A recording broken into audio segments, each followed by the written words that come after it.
Scope और component of business. तो industry होती है एंड कॉमर्स होता है, ठीक है। फिर आता है इंडस्ट्री क्या होती है। Industry refers to the production of goods and services for final consumption and for further production. जो इंडस्ट्री होती है वो प्रोडक्शन करती है गुड्स एंड सर्विसेज का, या तो उसको कंज्यूम करा जाता है या फिर उससे कोई नया प्रोडक्ट या गुड्स एंड सर्विसेज बनती है, ठीक है। Goods produce for the consumption by ultimate consumer are called consumer goods. ऐसे गुड्स जो कंज्यूम करता है कंज्यूमर, वो कंज्यूमर गुड्स कहलाते हैं। Goods produce by one industry and use by another industry for further production is called producer goods. ऐसे goods जो एक इंडस्ट्री प्रोड्यूस करती है वही उसको दूसरी इंडस्ट्री यूज़ करती है एज अ रॉ मटेरियल और उससे प्रोड्यूस करती है गुड्स एंड सर्विसेज, ठीक है। तो वो प्रोड्यूसर गुड्स कहलाते हैं। अब इंडस्ट्री जो है वो कितने तरीके की होती है, तो extractive, genetic, construction and manufacturing. Extractive industry कैसी होती है। Extractive industry those which extract material resources from nature, ठीक है। ऐसी इंडस्ट्रीज जो अपना रॉ मटेरियल है वो नेचर से लेती है, ठीक है। Genetic, these industries are engaged in rearing of plant and animal for further production and reproduction, ठीक है। फिर कंस्ट्रक्शन क्या होती है। These industry involve in construction of building and dams and bridges, ठीक है। फिर आता है मैन्युफैक्चरिंग। ये जो इंडस्ट्री होती है ये इंगेज्ड होती है for conversion of semi finish product into finish goods, ठीक है। जो आधे अधूरे प्रोडक्ट्स होते हैं बने हुए उनको फिनिश गुड्स में कन्वर्ट करती है। क्या होता है कॉमर्स, क्या होता है। It refers to the distribution activity from producer to consumer, ठीक है। फिर आता है कि difference between industry and commerce. तो इंडस्ट्री जो होती है वो अवेलेबल कराती है goods and services through extraction, processing and manufacture. वहीं जो कॉमर्स होता है वो क्या करती है, वो डिस्ट्रीब्यूट करती है these goods to the consumer, ठीक है।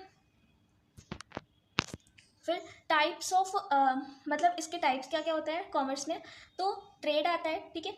ट्रेड कितने तरीके का होता है। एक होता है इंटरनेशनल ट्रेड और एक होता है इंटरनल ट्रेड। इंटरनल ट्रेड ऐसा ट्रेड होता है जो हमारे डोमेस्टिक ट्रेड या फिर बोले हमारे जोग्राफिकल बाउंड्री के अंदर होता है, ठीक है, या हमारे नेशनल बाउंड्रीज के अंदर होता है। फिर इंटरनेशनल ट्रेड जो फॉरेन कंट्रीज से ट्रेड होता है या फिर एक्सटर्नल ट्रेड कह सकते हैं उसको। Internal trade are of two types, wholesale trade and retail trade, ठीक है। अब होलसेल कौन होता है, जो लार्ज क्वांटिटी में गुड्स एंड सर्विसेज को लेता है और फिर उसको रिटेलर को देता है, ठीक है। मतलब रिटेलर होलसेलर से परचेज करता है। Wholesaler serve a link between manufacturer and a producer, ठीक है। होलसेलर जो होता है वो लिंक होता है between the manufacturer and retailer के बीच का, ठीक है। Buying from manufacturer and selling to the retailer, ठीक है। होलसेलर जो होता है वो बाय करता है मैन्युफैक्चरर से और फिर उस गुड्स एंड सर्विसेज गुड्स को रिटेलर को सेल करता है। Retail trade, it refers to the purchase of और sale of goods in small quantity. ये स्मॉल क्वांटिटी में गुड्स एंड सर्विसेज को सेल करते हैं और परचेज करते हैं। Retailers buy from wholesaler and sell to the consumer.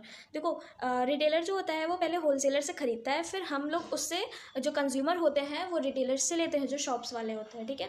फिर रिटेलर जो होता है वो लिंक होता है between wholesaler and ultimate consumer. जो रिटेलर होता है इस चेन में ये होलसेलर्स के बीच में और कंज्यूमर के बीच का एक लिंक होता है, ठीक है। अब एक्सटर्नल ट्रेड जो है वो 3 तरीके की हो सकती है। एक होती है export, import and re export, ठीक है, या फिर इसको इंटरपोर्ट ट्रेड भी कहा जाता है। तो एक्सपोर्ट क्या होता है, selling goods to foreign country, ठीक है। जब हम कोई सामान अपना फॉरेन कंट्री को बेचते हैं तो वो एक्सपोर्ट होता है।